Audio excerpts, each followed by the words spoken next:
kind of like a cool video because it's gonna be me describing to you, kind of like walking through what a location scout does, and what we do for our job. So if you're new here, I work as a location scout for TV and film. Nice to meet you. And yeah, so I kind of like wrote down in my notes what we go through, and like kind of I put everything over here on my laptop. That's basically what I'm saying. So if I look down here, that's why I'm not looking at you. But yeah, I'll get into it in a sec, but I hope that you are doing really well. I'm filming this before Christmas, so I think you guys are going to see this after Christmas, so I hope you had a really great Christmas or holiday weekend. Yeah, I'm actually going to a Patriots game tomorrow with my family, which I'm with my brother and my sister. We're literally waking up at like 7:30 a.m. and we're going to go tailgate in the morning to see like the Pats game at 1 p.m. at Gillette, so wish me luck. But so I'm gonna film this and then go to bed, but I digress. Let's just like get into this, shall we? So maybe I'll make another video kind of explaining like how I became a location scout. If that interests you, let me know in the comments down below. But okay, so for location scouts, basically a location scout, what we do is we scout locations for films and TVs. If you ever see a TV show or a film, there are scenes that take place inside, like say inside this room, we could be having a scene, or there's also scenes that take outside in the general public. For either TV show or movie, if it's outside, whatever you ever see on like film or TV, location scouts find those places. So I'm the person that finds them. Sometimes, depending on budget, if you're on an indie feature film, which means that it's a film that's like, I want to say like less than $1 million, or it could be a couple million, you might also be in charge of finding the interiors, like places from the film inside. The main difference between like having money and not money is that if you have a lot of money, you can rent out a soundstage like on Warner Brothers or Sony lot, and you can just like make the set yourself. But if you don't have money, you will actually go and find a house, pay them, and you'll just hopefully try and find something that matches the aesthetic you're looking for. So, location scouts, I'm going to talk about kind of like the whole department of locations. If you are interested in entertainment at all, obviously I'd say subscribe to my channel because I talk about it a lot, and I will be talking about more to come. But check out this video right here. It talks about basically the roles of a film set. So if you want to know more about basic general like film stuff, check this out. But diving into my department locations, I'm going to talk about the different jobs there are in it and what each job does, and then I'm going to talk about when we're placed onto a actual film project, what our routine is that we go through. Okay, so let's talk about first about the different positions in locations. So at the top of locations, we have the location manager. The location manager is the person that manages all of locations. Think of it as like the boss man or woman that hires their location team.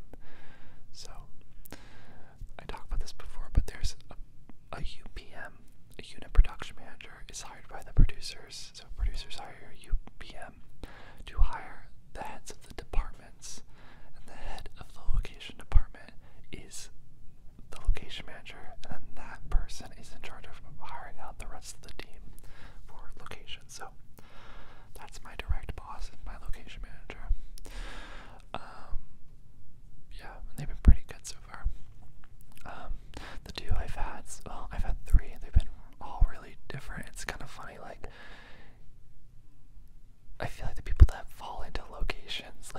just has a really unique personality, so it's like the way people work is not always uniformed, but sometimes you get like sleazy bosses, sometimes you get people that are really by the books, sometimes you get people that, I'm talking about all location managers, sometimes you get people that are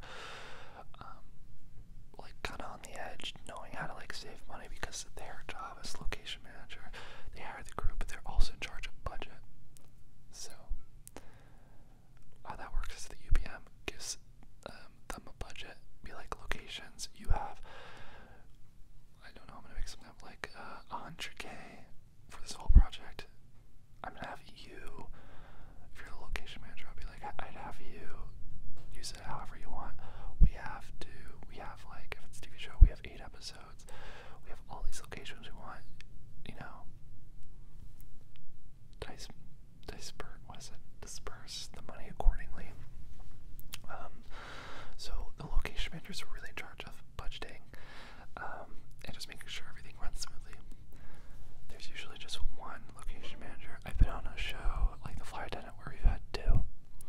It depends how big the project is, because what you'll have happen is if you have a lot of episodes, you'll have someone working on the future episodes of locations, but then you also might need someone that's like working on the present of what they're filming right now, right? So it depends. Every show, every movie is different, but you have the location manager at the top. Below the location manager, you have what are called keys. Keys. K. I'm doing K. I'm doing it backwards, but whatever. I'll switch it. It's K, E, Y, S. As in like the jingle keys. The longer name is Key Assistant Location Manager, which means we call him a KALM. So when you have a location manager, they hire their keys, and these are usually the most in the locations department, because what a key does is the manager will be like, okay, hey Nick, hey you, we need to find, I'm gonna give you the script, okay, we have like this house, we have this park, you know, we need to find it, I'm gonna put you on it. So the location manager puts a key on a location, and they're usually in charge of finding the place. Well, it varies, but they're in charge of finding the place and making, what they're more in charge of is like making the deals, making the contracts with the public or the organization to get that location. They're also in charge of basically being the lead on that location. So if anyone has any questions about where they can place things, where they can't place things on day, you're the go-to. And a key will usually have multiple locations they're in charge of throughout the TV series or movie. There can be a range from like 7 people or 4 people. Keys usually take up the majority of the roles on locations because they're really important, as you can tell. Below a key, so you have a location manager, then we have a key. Below that is a ALM,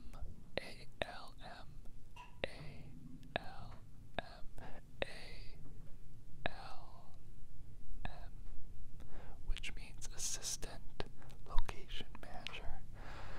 There at the bottom, it's where you start out, and the ALM, Assistant Location Manager,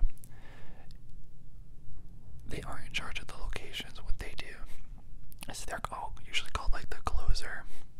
So they go from they're on set every single day with the crew and cast. So they're basically the liaison that all the crew knows as location. So, because like when you're on set, you're usually like, locations, can we, put something in the ceiling? Can we, where are restrooms? Where are all this stuff?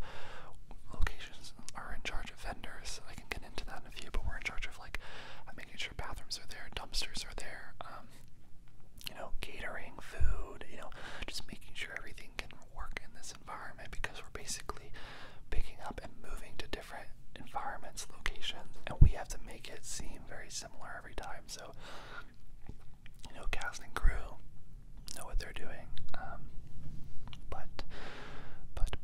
But the keys, they're in charge of the locations, right? And then they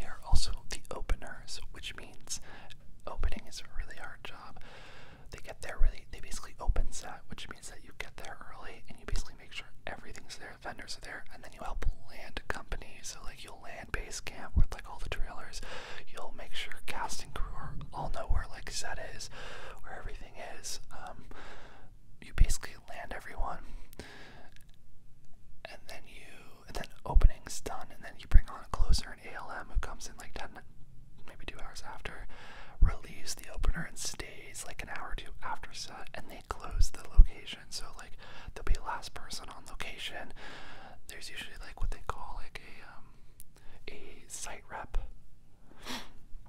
They call it like a site rep, which means sorry, I was just checking something, but it's a site rep is in charge of the location. So say we're filming at a building, right? A site rep will be hired to oversee the building by like the building manager, and they'll be in charge of making sure that the production knows like the boundaries and limits of the building, whereas we are in charge of our production, right? So we are looking out for our production, our set, and our needs. So I'm more inclined to sway towards my production, right? Because if they need something, I'm more willing, not to look the other way, but more willing to be like, yeah, we can do that, we'll figure it out later, right? The building has a site rep, that's the opposite of what I am for my production. So, but like the same for their building. So they look out for the building and sway more towards the building. So it gives it more of an equal, playing field. So I sometimes have to talk to the site rep, but you close. Sorry, I'm talking real fast. I know. You close. You talk to the site rep, and you basically just get the final go ahead to like leave, and that nothing was damaged and all that. So I should probably make more videos on this. I'm realizing this is getting long, but we're gonna still go for it. First part, the takeaway, are the roles, right? So you have the location manager at the top, in charge of money, hiring everyone, right? You have the keys, or the KLMs, the same person, who are in charge of each location and knowing the ins and outs of it, helping land company open set. Then you have an ALM, who's the assistant location manager at the bottom of the bottom, who comes in 2 hours after opening, helps relieve the opener, stays on set, is the liaison for crew for locations, and closes out all sets. Got it? Got it, good job. So, that's that. And then, depending on productions, the films I work on, I also scout. So most of the locations job actually happens before production. It's in pre-production. We're one of the first teams to get hired because, think about it, we have to find the locations, get them signed off, and then we film. And filming is like the last step of our department. When you're basically there filming, all of our work is basically done already, which is great. But depending on what it is, like I was on an indie film shoot with David Schwimmer, which I love, and Dominic Fike in the summer, and I scouted like a lot of the locations because it was just a small crew, small company, and we couldn't hire a scout. So I just basically went around and found places, and I'll talk about like what that process is like in a sec. But in some production TV shows, like The Flight Attendant, we actually had a person just be a scout whose only job was basically just to find all these locations, and once they found them and the directors liked them, then they would hand them off to, they would be talking to our manager. Our location manager is always the LM. Location manager is always in chats with everyone, but then they would hand it off once the location was like, that's a good location. It was then handed off to a key, or for the location manager to like pick a key to work on it. Yeah, so you ready? Let's get into the actual process of it. So I'm going to break this up into 3 ways. I'm basically breaking it up into, yeah, this makes sense, before, like kind of like pre-production, like before the day, before we shoot at location. So that's one, before we shoot at location.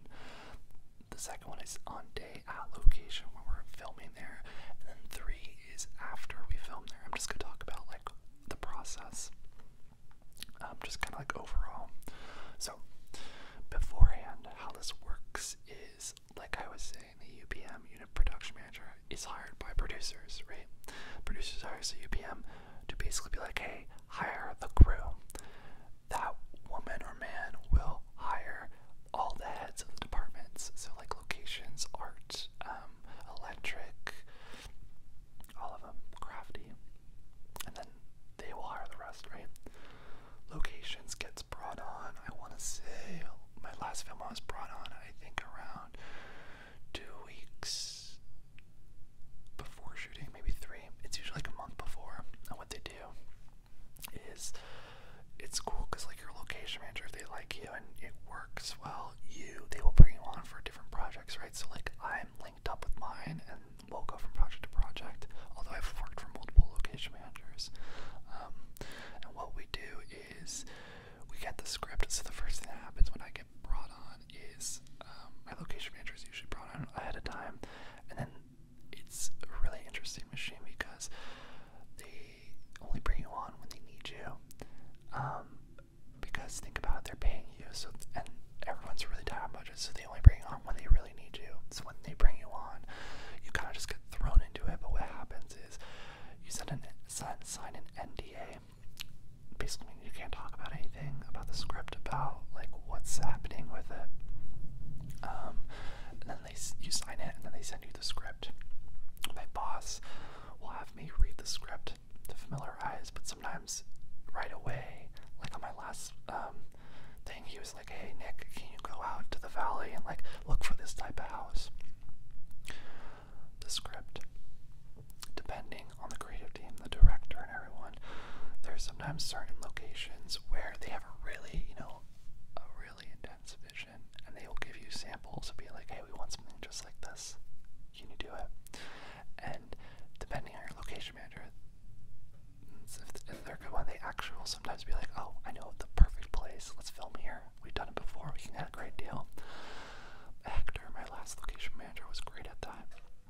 I remember I was scouting for like a gas station, and he was like, oh, just like he didn't even like use a map. He was really like, oh yeah, take the 405, like go down the ramp at Van Nuys, like swing around and then like drive, towards the ocean, and then it should be on your like right. And I was like, okay. I was really actually fed up because I was like, can't you just give me an address? Like, why do I have to memorize this? But like, it was funny. I was like, oh, whatever. And then I did it, and he was right, and they were open, even though negotiating was the whole thing. But yeah, we get the script, and sometimes we know we're gonna film, but other times my boss will have me or my other colleagues scout. And what we'll do is, I've learned, I used to go to everyone's doorbell, like door and knock or ring the doorbell, and I would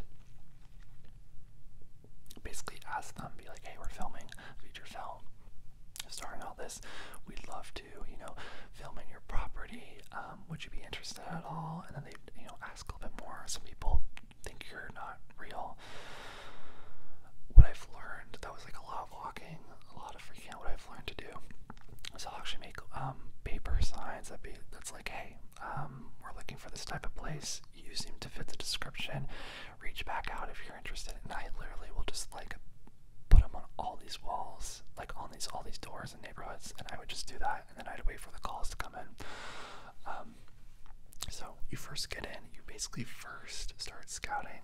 If you can't pick up what my role is, I actually recently, I started off as an ALM on Shameless and the flight attendant and Dollface, and then I just got promoted on my last gig to Key. I'm really young for it. Everyone I work with is around 40 years old, and they have families, and I'm 25. Really lucky. But yeah. So yeah. But let's just keep getting into it. So yeah, I'm very lucky for all of that. But yeah, I'm a Key, so I'm in charge of helping scout and stuff. So we get the script, we start scouting. How a scout usually works is like, so like I was saying, the flyers, I'll see who's interested, then I'll take photos, I'll like meet with the person, and then I'll send them to our creative team, our director and producers. They'll let me know which ones they like, if there's enough time.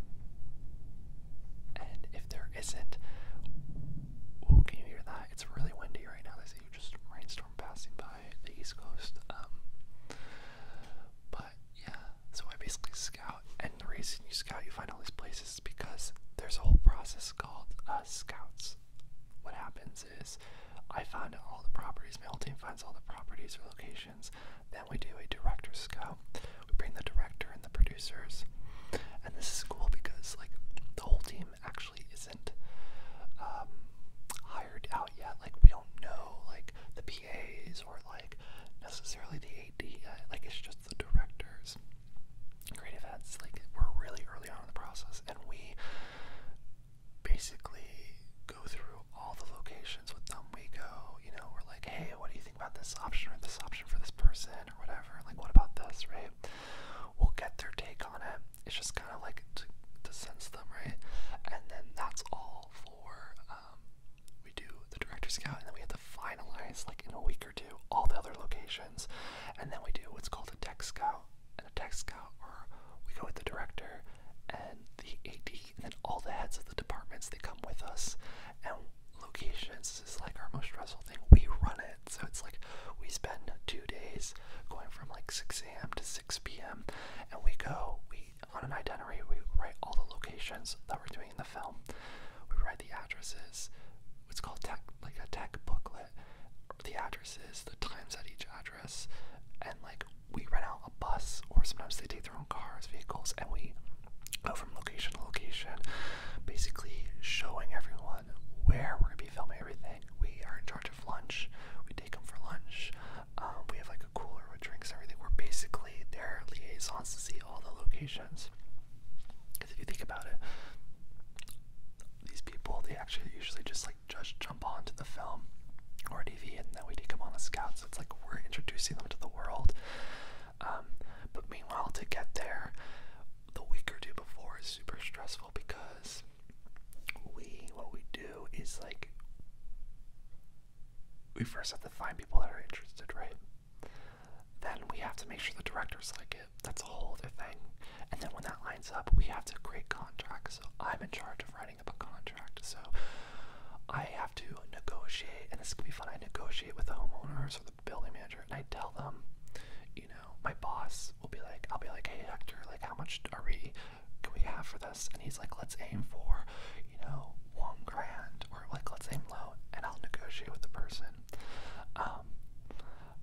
And I have to get it finalized by Hector, right? But I negotiate.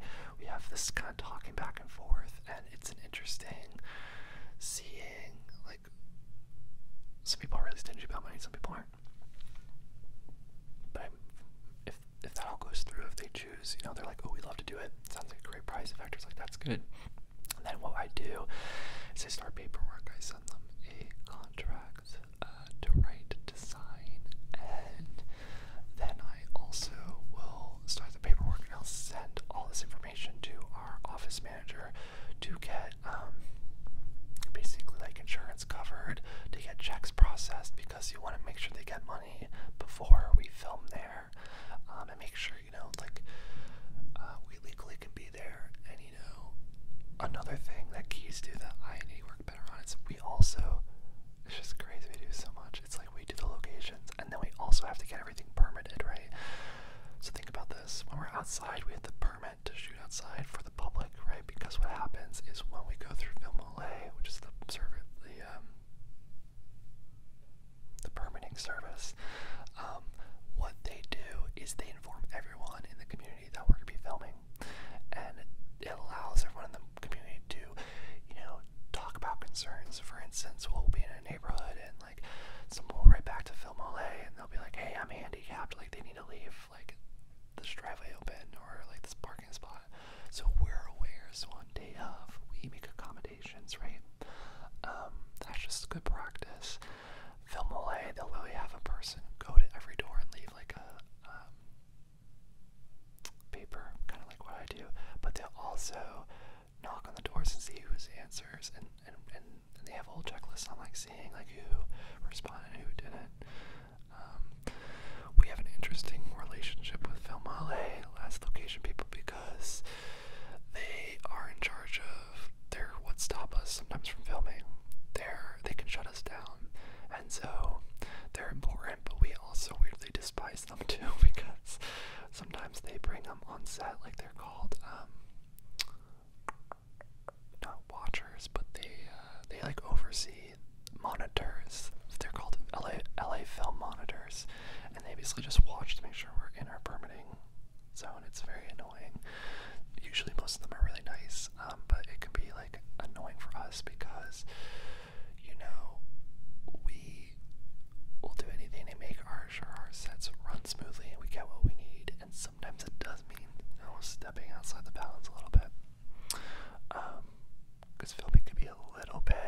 racy sometimes. It's very in the moment, solving things. Like, side note tangent, I actually worked on the flight attendant, and my coolest experience was we were filming on the Santa Monica boardwalk. I don't know if you've seen that show, but the last episode, they're on the boardwalk. We rented out the entire boardwalk, and I was closing. Remember this, I'm the bottom person. They were so behind that they were trying to, they're like, hey Nick, like we have these 2 scenes, can we just steal a location? And if you've been with me, you know what stealing a location is. I did it in my short films for Flowers. It basically means filming without a permit. It sounds super illegal. It sounds super bad. It kind of is, but it's also not, because like I say in other videos, as long as you're not hurting anyone, I say, fuck it, go do it. That's what stealing a location is. But it was cool because I never scout anything. It's Silver. Oh my god, guys. Side tangent. Silver, who's the director. Have you guys been watching the Megan and Harry? Sorry, I hope I'm not like startling awake if you're sleeping, but have you been watching the Harry and Megan Netflix documentary? If you have, there's actually a person, it's Megan's friend, her name is Silver Tree. Watch it again. That's who I worked with. It's she was the director of the flight attendant, and I worked with her alone. It was me, her, and then our AD, Eric. And what happened is they were looking for, they were like, hey Nick, like, you're the only location person, can we steal a location? I went, dude, we're filming in between takes. I literally took them on the boardwalk and we started scouting, and they're like, what about here? What about here? And I was like, why don't we film here?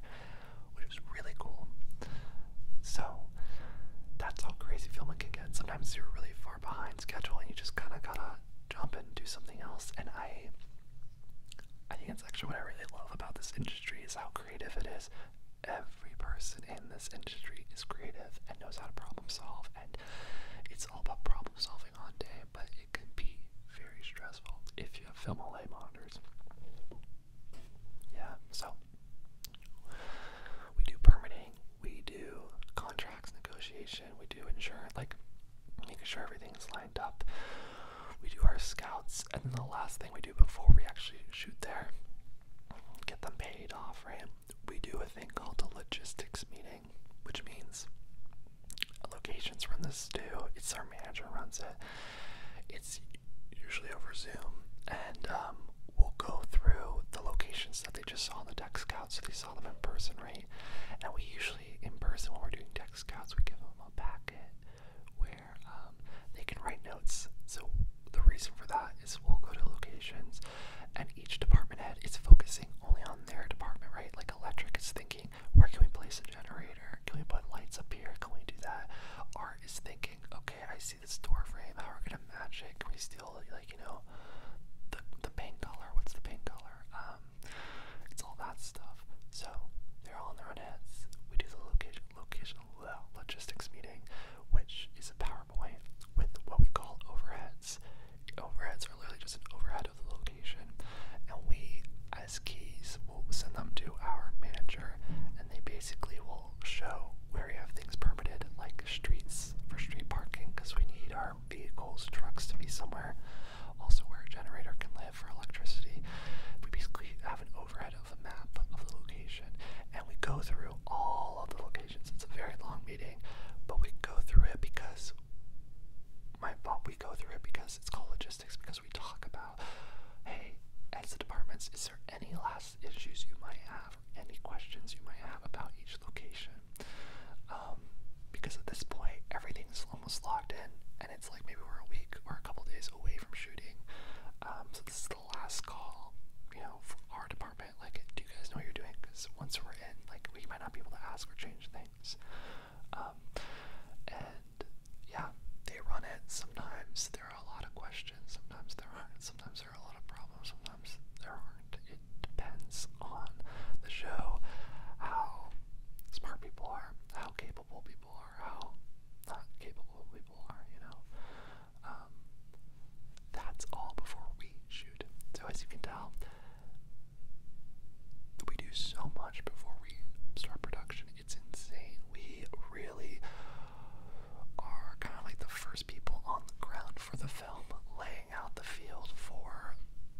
as we're filming, which is cool. We're also in charge of, and I was saying this before, like ordering vendors. So we'll order like restrooms, mobile restrooms, we'll order tents, we'll order tables, we'll order chairs. It's things that, if you think about it, people need to set up shop in a location. We got heaters, like AC. We're in charge of making sure people are comfortable and can live and all of that. So as a closer, what I would sometimes do is I would be in charge of calling vendors for pickup, making sure they get there in time, having vendors refill things, all that. But that's before a day of production. Moving on to our next section is on day, when we're filming. Very exciting. If you've never been on a film set during a shooting day, it's awesome. Really good energy. It's really cool being in it, in the thick of thieves with people. You all look terrible. You wake up and they're at 6 a.m. and then you don't go to bed until like 10 p.m. You are in sweats, but there's a camaraderie like nothing else, because you're all on a project and you all need each other and you all trust each other, and you're literally just eating all the time, walking around. It's great. But on day, what happens is the key will open set, like I was saying, and they'll help everything land, vendors land, and then they'll start the day, they'll start shooting, closer will come in, the key and the closer, the key will do a walkthrough with the closer, and stay with them for an hour or two, basically being like, okay, so you were there, like, everyone watches the logistics, so he's like, so this is what we planned, this is what happened, like, filling in the details, being like, so there were actually cars in a permanent spot, so we couldn't park there, or electric was having issues, so be aware of this. They'll introduce the closer to the site rep, to the LA film monitor, just getting them grounded, and then the opener will leave, closer will stay, and closer will basically close out set, so everyone will leave. They'll call the Abby, they'll call the Martini, everyone will leave, closer will stay by, literally lock down set, make sure there isn't anything left behind, and get a go ahead from the site rep. And then what a closer does too is they do wrap notes, which means, this is how it goes, mine usually goes, it goes like, hey y'all, official wrap time, and I do semicolon, was, and I put the exact time. So every day the closer, you're on walkie, and they'll be like, okay, and that's a wrap, and I would check my time, and I'd be like, okay. The reason you do that is because there's this thing called turnarounds, and also just making sure that we're not over permitted, for time, but you can only film for certain amounts of times, and sometimes it messes things up. But it matters so much that sometimes on walkie, people will be like, hey, what was the out time? And someone will be bringing back and be like, 8:25 official wrap. I say, wrap notes, it's just for my location manager and team. I go, hey y'all, I go official wrap time, 8:25 p.m. Tail lights, I'll leave that empty. Tail lights means like the last person to leave. You put that in. Then I sometimes put in crew call for next day, if I have the call sheet for the next day, and then I write all the notes. I usually go like, everything went really smoothly, and then I'll be like dumpsters and restrooms were serviced and picked up there, and then I won't mention anything, like I'll be like, there's a hole in the wall, site rep is aware, we didn't get these certain scenes, all of that, and I say goodbye. And the reason you send those out is so boss knows that you're there, but also because everyone else will wake up really early, and the key of that location will wake up while you're sleeping, and then they'll be fully informed about the location, what happened, because what they do after, which moves into our next section, the key. So the ALM stays with the set, with the crew, every single location. The key only focuses on their location. So think about it as a key. You prep the whole location basically like by yourself, and then you have like one day where you have the whole crew with you, and then you stay to close out. So when they close out the day after, they go back, and entertainment, we have a prep crew people that set up the sets before the actual filming and people that take it down after filming. They usually are a different team from the actual filming team, and the location person, the key, will be like, okay, this is all that happened on shooting day. Hey, painters, can you paint this wall back because we got it scratched? Because we'll have a paint team where they'll be like, hey, set deck, can you fill this patch in? All of that. The key is then in charge of basically just strike. It takes a day or two, making everything come out. Strike usually takes longer than prep, which happens before because it's easier always to take things out. I don't know if you feel that too. It's easier to take things away than it is to set them up. But basically, you wait for it all to go out. You get the go ahead from the site owner.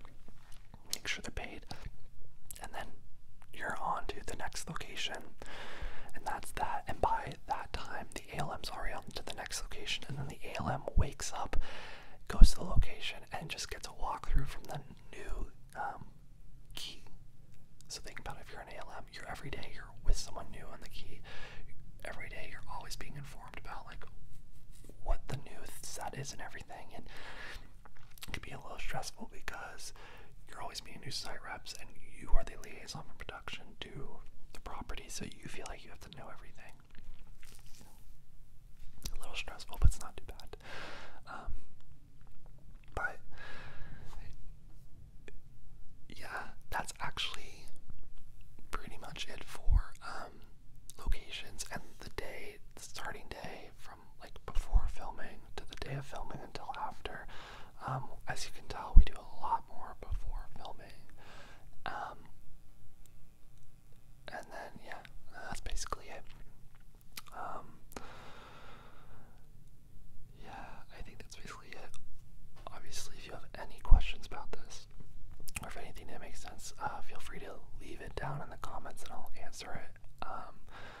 This is the world I work in my life, so I know that there's some terminology or some logic that makes sense to me because I lived it versus, you know, you watching it. So let me know in the comments. And yeah, it'd be cool to just like, I guess, hear your thoughts on all this too. If this interests you at all, I can dive more into it. Let me know if there are any other like location questions or entertainment questions that you want me to answer in some future videos. I feel like I got a pretty good grasp on production life, so I would love to answer that for you. I also don't know if you've been noticing me like play with my mustache. I need to shave this thing. I don't know if you're a guy. If you are, like, you know, when your mustache or beard grows out too much, that's so itchy and kind of long. Like, ugh, that's where mine is right now. So I need to like groom this out. I don't know. I feel so naive. I still don't understand how to do it, but I'm gonna learn. Because I don't want to shave it off. I like having a stash nowadays. So I like my rings. I'm trying to wear more jewelry, kind of become more hipstery, I guess. I just feel like it's me. Maybe get some tattoos, even though my family is so anti-tattoos. Yeah, it's been interesting. But yeah, that's my ramble for what a location scout does, and more what location team does as well. Yeah,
say $1